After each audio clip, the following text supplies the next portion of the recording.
여러분들, 성도는 예수를 믿지 않는 사람들과 다른 성도다움이 있어야 합니다. 여러분, 불교도 이슬람도 무슬림도 힌두교도 그들의 종교에 따라 자신들만의 신자다움이라는 것이 있죠. 그런데 오늘 본문의 산상순의 팔복은 예수를 믿는 성도다움의 특징을 이야기를 하고 있습니다. 팔복은 그래서 기독교인들만이 가지고 있는 믿음의 행동의 특징들이라고 할 수 있죠. 그래서 팔복은 성도의 자화상 또는 신자들의 초상화라고 할 수 있을 만큼 너무나도 중요한 그런 말씀이기도 합니다. 내가 성도다운가 어떻게 알 수 있냐면 이 팔복의 말씀을 비추어서 나의 모습을 볼 때 내가 성도다움이 있구나, 내가 성도다움이 부족하구나를 볼 수 있다고 하는 것이죠. 오늘 5번째 팔복에 대해서 말하는 성도다움은 바로 긍휼입니다. 긍휼 여기는 자는 복이 있나니. 여러분, 팔복에서 첫 번째 복과 네 번째 복까지는 바로 하나님과 인간 사이의 관계를 이야기한다고 했죠. 그리고 5번째부터 8번째까지 복은 이웃들과의 관계를 말씀을 하고 있습니다. 특별히 긍휼은 자비롭다, 불쌍히 여긴다 라는 말과 동의어로 볼 수 있는데, 그래서 긍휼히 여기는 자는 복이 있나니 라고 하는 이 말씀은 자비를 베푸는 자는 복이 있나니, 아니면 불쌍히 여기는 자는 복이 있나니, 이렇게 이야기를 할 수 있습니다. 어떤 때는 긍휼, 어떤 때는 자비, 어떤 때는 불쌍히 여김이라는 단어로 이야기를 하고 있다고 하는 것이죠. 여러분, 그런데 이런 긍휼은 성도의 중요한 덕목이고, 그리고 성도다움의 특징이라고 하는 것입니다. 여러분, 첫 번째 특징 가운데 가장 우선이 되고 가장 중요한 덕목이라고 하는 것이죠.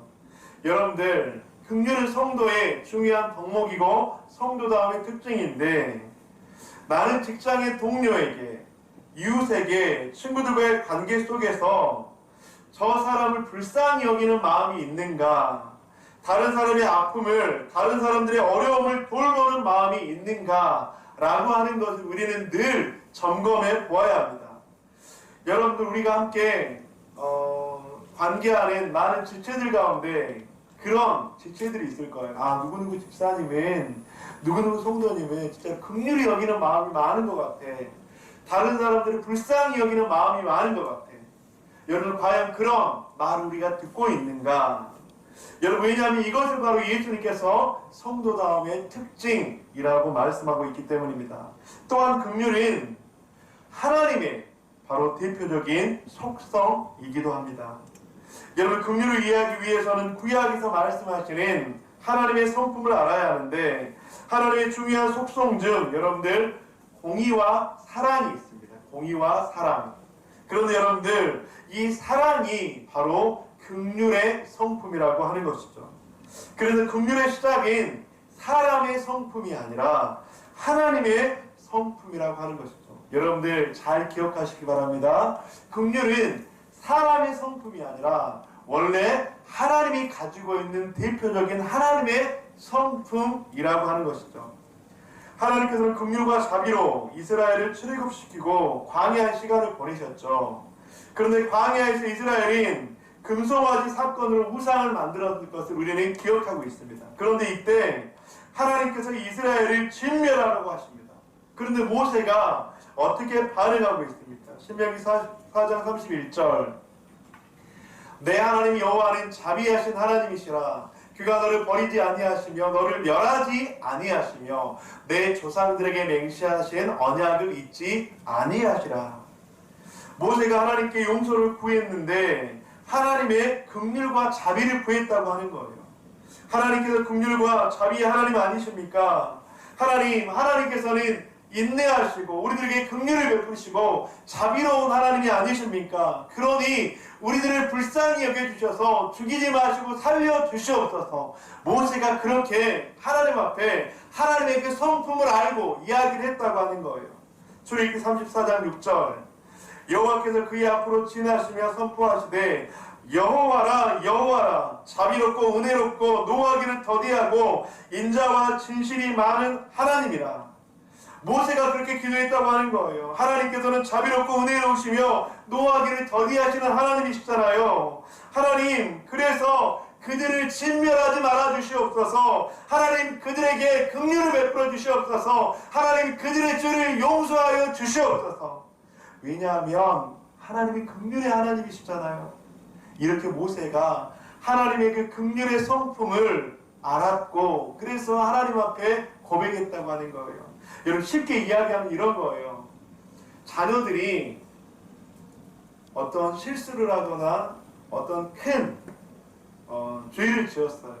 그래서 부모님이 그 자녀를 막 혼내려고 하는 거예요. 집에서 쫓아내려고 하는 거예요. 그러니까 그 자녀가 아빠 엄마는 사랑이 많으신 분이잖아. 아빠 엄마는 자비로운 분이잖아. 그러니까 한 번만 용서해 달라고요. 바로 지금 모세가 하나님의 그 자비로운 성품을 알고 그렇게 이야기를 했다고 하는 것입니다. 사랑하는 성도님들, 바로 하나님 그 자체가 긍휼의 하나님이신 줄 믿습니다. 그런데 하나님께서는 이와 같이 자비로우신데 그 자비의 최고의 절정판이 있었어요. 그것은 바로 무엇이냐면 하나님은 예수 그리스도를 통해서 긍휼의 최고의 절정을 보여주셨다고 하는 것이죠. 하나님에 대한 자비에 대한 구체적인 증거, 실제적인 증인은 바로 예수 그리스도이십니다.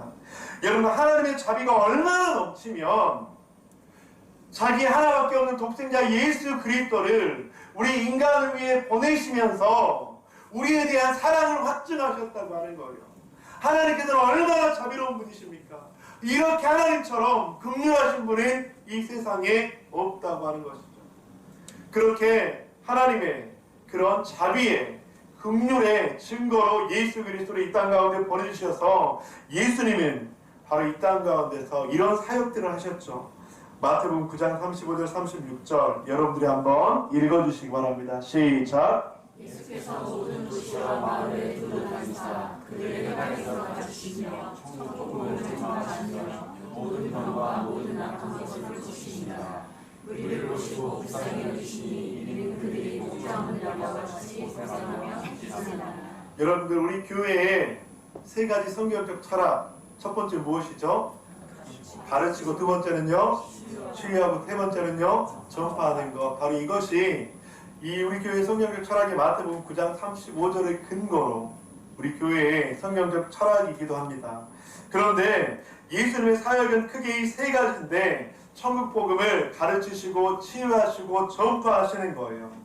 그런데 여러분들, 예수님께서 이렇게 가르치시고 전파하시고 치유하시는, 그렇게 사역을 하시는 동기가 무엇이냐면 36절 무리를 보시고 불쌍히 여기시니 이는 그들이 목자 없는 양과 같이 고생하여 기진함이라.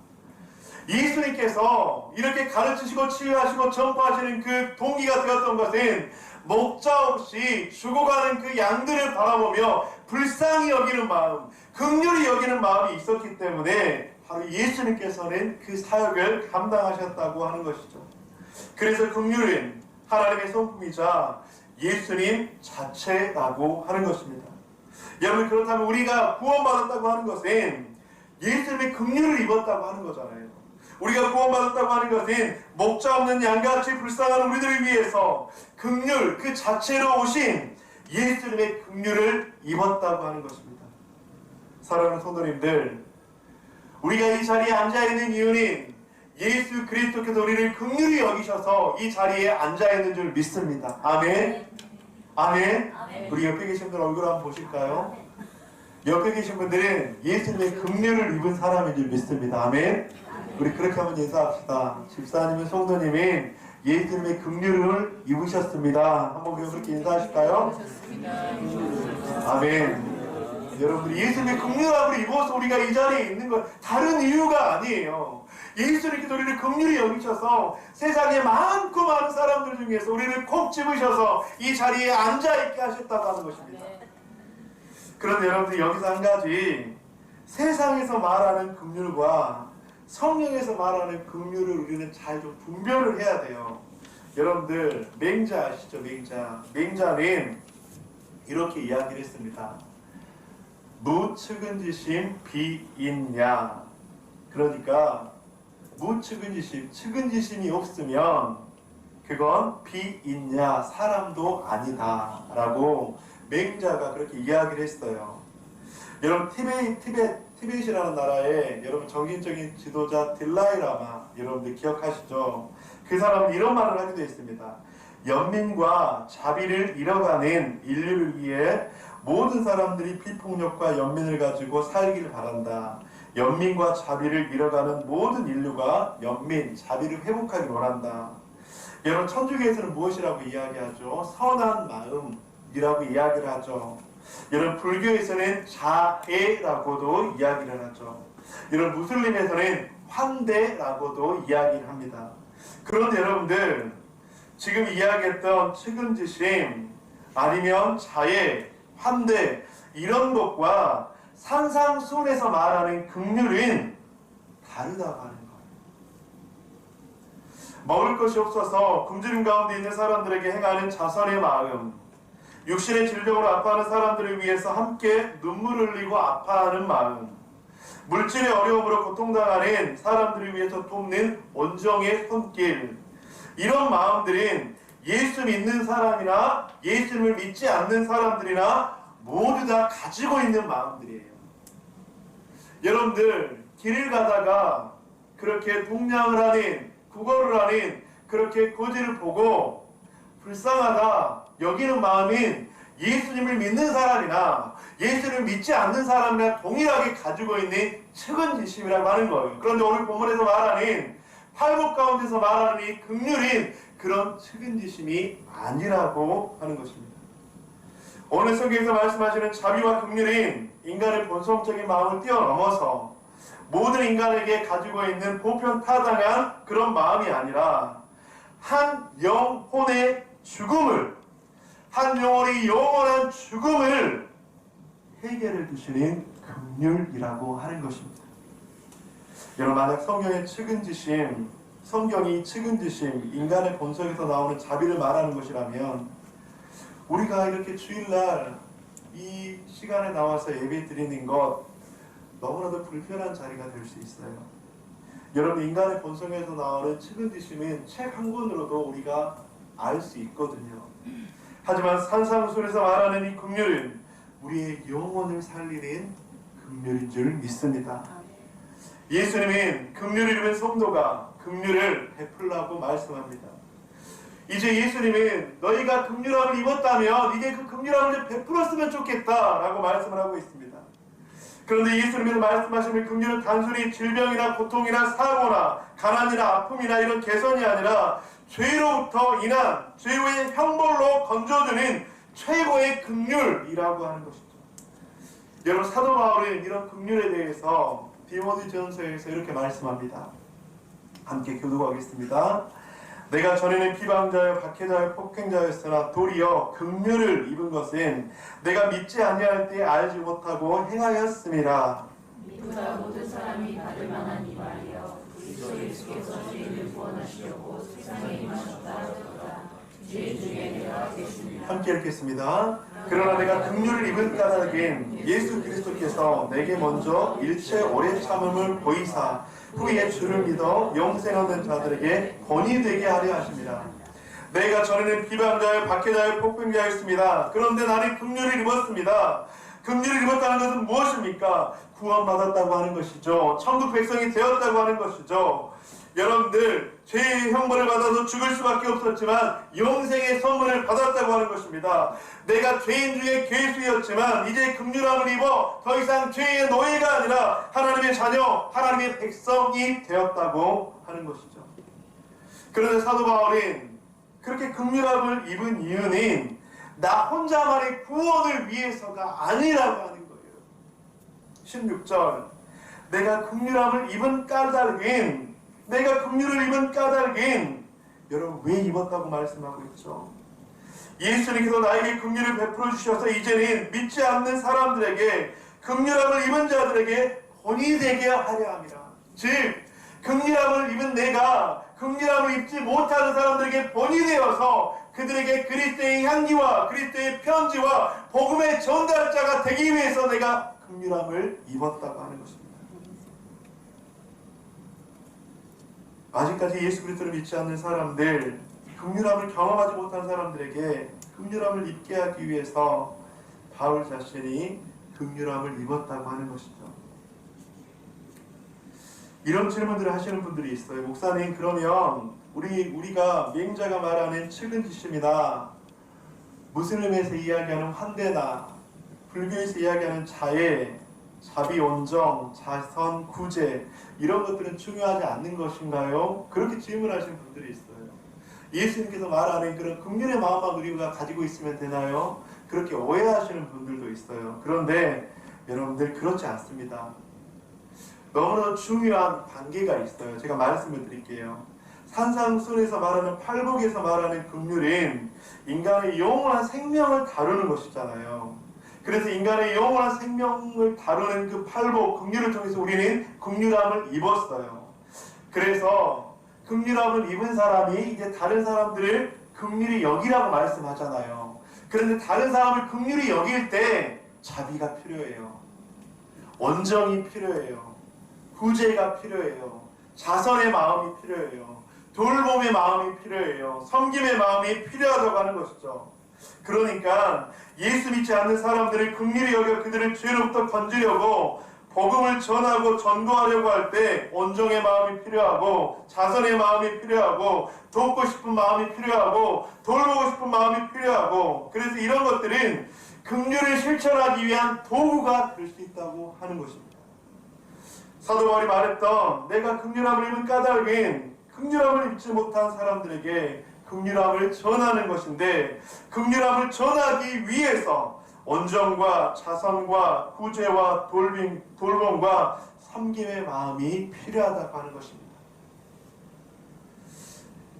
여러분, 그렇다면 예수님께서 요구하시는 이런 긍휼을 표현하는 구체적인 방법은 무엇일까? 제가 세 가지를 여러분들과 함께 좀 나누고 싶습니다.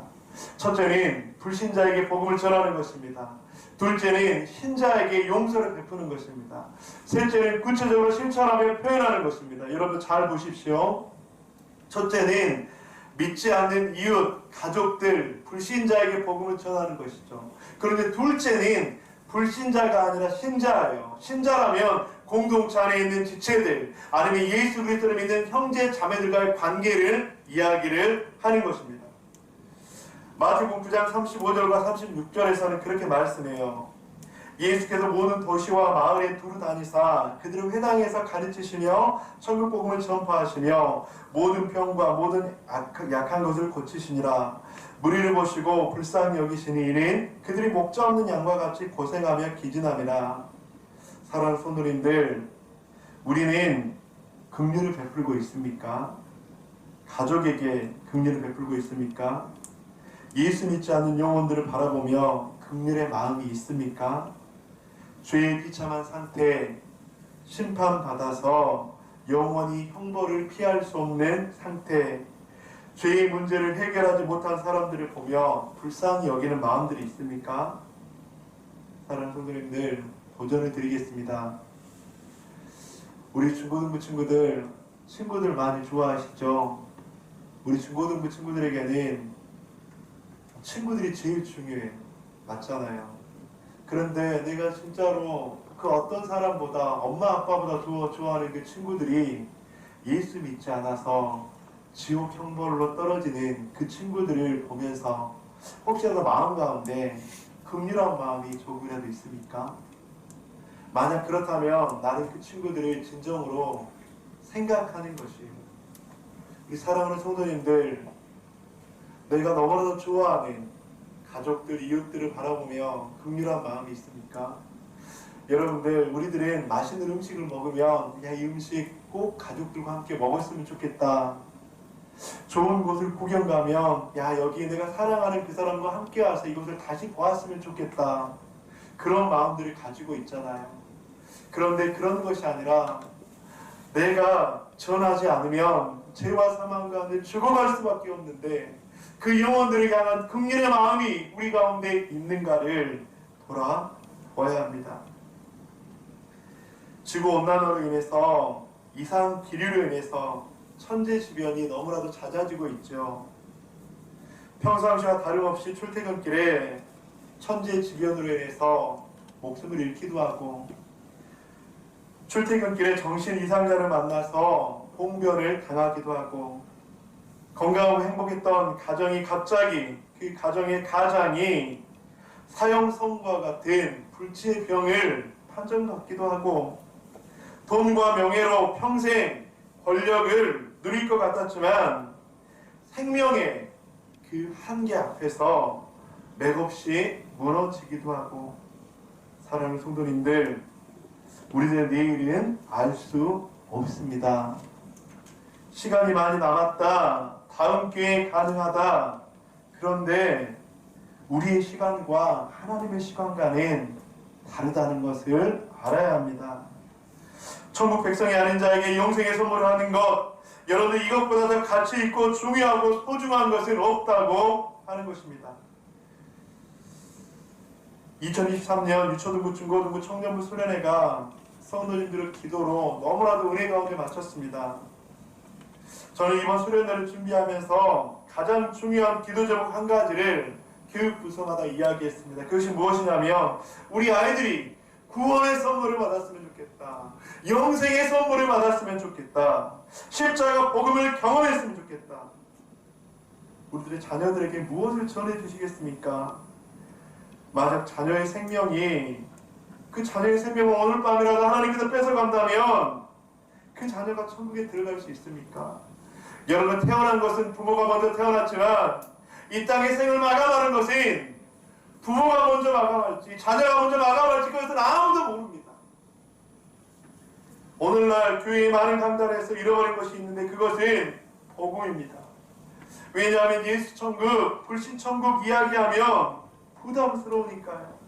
거북해 하니까요. 그런데 여러분들, 이것이 바로 성경의 진리입니다. 이것이 바로 교회가 세워진 목적입니다. 이것이 바로 우리가 예배하는 이유입니다. 이것이 바로 하나님께서 더버님께를 이 교회가 이 지역 가운데 세우신 이유라고 하는 것입니다. 저도 많은 후회를 한 것 가운데 한 가지는, 저희 가정에 자녀들이 초등학교 갈 때까지는 가정 예배를 드렸어요. 그리고 잠을 자고 있는 자녀들의 머리에 손을 얹고 그렇게 축복 기도를 했었습니다. 그런데 자녀들이 사춘기가 지나고 이제 대학생이 되니까 함께 식사하는 것도 쉽지 않은 것 같아요. 여러분들 맞죠? 그러면서 가정에서 함께 예배드리는 것을 점점점 내려놓게 되었죠. 못하게 되었죠. 축복 기도도 1년에 한두 번 그렇게 하게 되었죠. 그런데 시간이 지나면 지날수록 저는 너무나도 후회가 돼요.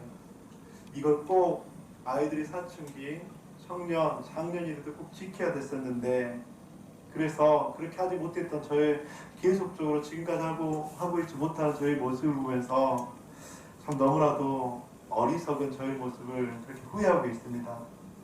사랑하는 성도님들,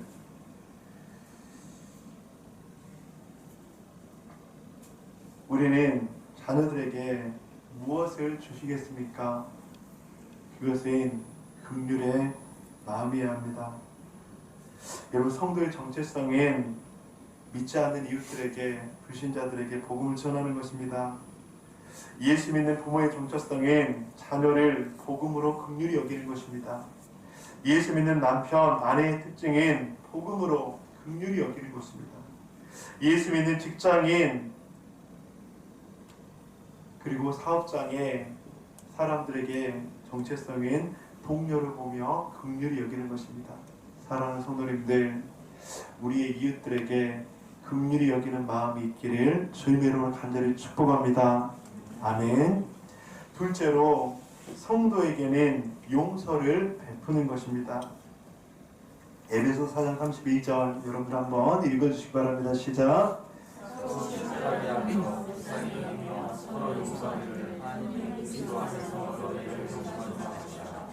우리는 공동체에서 그리고 믿음의 형제 자매들과의 관계에서 용서가 필요합니다. 왜냐하면 내가 하나님의 무한하신 긍휼로 말미암아 용서를 받았기 때문입니다. 여러분들 우리가 용서해야 되는 이유는 내가 인격이 뛰어나서요? 그 사람이 용서받을 만한 행동을 해서요? 아니 그렇지 않아요. 내가 그런 용서를 받았기 때문이에요. 내가 그 용서를 받았기 때문에 그 영혼을 바라보며 용서를 해야 된다고 하는 것이죠. 그런데 여러분들 엄연히 말하면 이 용서는요 그 사람을 위해서 하는 것일까요? 나를 위해서 하는 것일까요? 그건 나를 위해서 하는 거예요. 여러분 용서하지 못해서 밤에 잠을 자지 못하고 평생 후회하는 사람이 얼마나 많이 있습니까? 용서하지 못해서 나의 마음이 묶여있는 사람들이 얼마나 많이 있습니까? 용서하지 못해서 그 마음 가운데 깨어짐과 불신의 마음이 있는 것들이 얼마나 많습니까?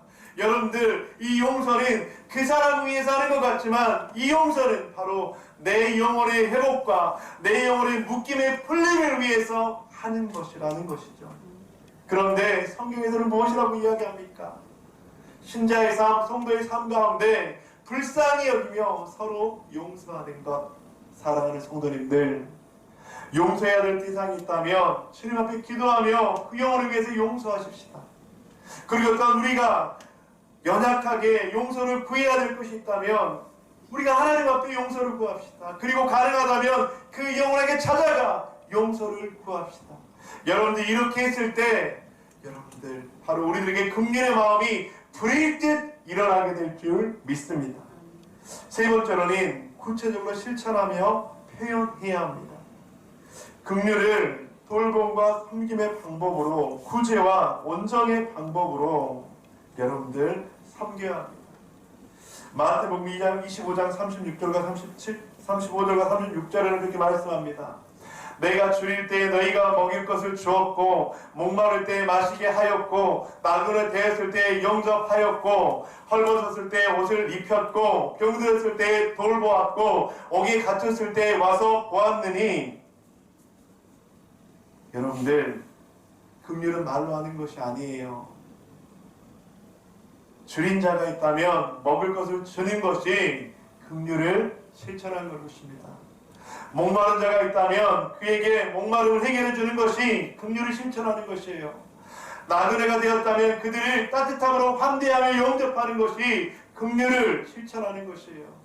헐벗은 자가 있다면 그들에게 옷을 입혀주는 것, 병들은 자가 있다면 그들을 돌보는 것, 옥에 갇혀있는 자가 있다면 그들을 직접 보는 것, 그것이 바로 긍휼을 실천하는 모습입니다. 사랑하는 성도님들, 긍휼을 표현해야 될 가족, 이웃, 동료가 있지 않습니까? 우리 공동체 지체가 있지 않습니까?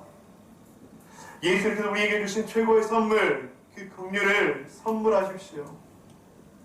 만약 내가 예수 그리스도의 긍휼을 받지 못했다면 우리는 주님 앞에 주님 나를 좀 긍휼히 여겨주세요 라고 기도해야 합니다. 하지만 내가 예수님의 긍휼을 입어서 천국 백성 구원의 선물을 받았다면 이제는 나의 주인을 돌아보아야 합니다. 나의 가족들을 돌아보아야 합니다. 그래서 그들에게 긍휼함을 표현해야 합니다. 이것이 바로 하나님께서 기뻐하시기 때문입니다. 말씀을 마무리하도록 하겠습니다. 긍휼은 성도의 중요한 덕목이고 성도다움의 특징입니다. 하나님은 예수 그리스도를 통해서 우리들에게 긍휼함을 보여주셨습니다. 예수님의 긍휼을 입은 성도가 긍휼을 베풀라고 말씀합니다. 예수님께서 요구하시는 긍휼의 표현 방법은 무엇일까? 믿지 않는 이웃에게 복음을 전하는 것입니다. 신성도들에게 용서를 베푸는 것입니다. 구체적으로 실천하며 표현하는 것입니다. 사랑하는 성도님들, 긍휼을 표현해야 할 가족, 이웃, 동료가 있지 않습니까? 예수님께서 우리에게 주신 최고의 선물, 그 선물을, 긍휼을 선물하시는 저와 여러분들 되시기를 주님의 이름으로 간절히 축원드립니다. 아멘.